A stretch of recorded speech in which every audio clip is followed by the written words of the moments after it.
People ask me what's the secret to my hair. And well, partly it's genetics. My grandmother had nice hair. My mother has fabulous hair. I have decent hair. But it's also because there have been so many things dumped onto my head ever since I was a child. So we had treatments with messy oil, curd, egg. They even poured beer all over me.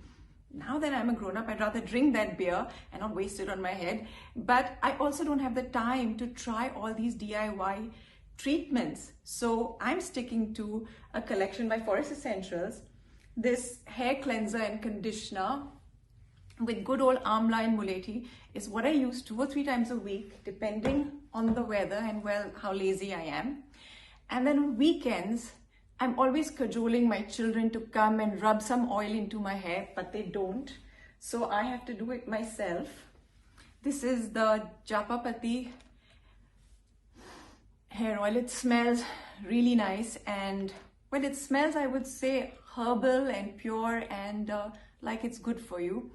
And I scrub this onto my scalp and then I put on the Japapati and Brahmi mask onto the rest of my hair, leave it on for half an hour and go wash it off. And there I have this shiny hair that looks fresh, which is rather useful when I'm not at a stage where I'm as fresh anymore. So give it a shot.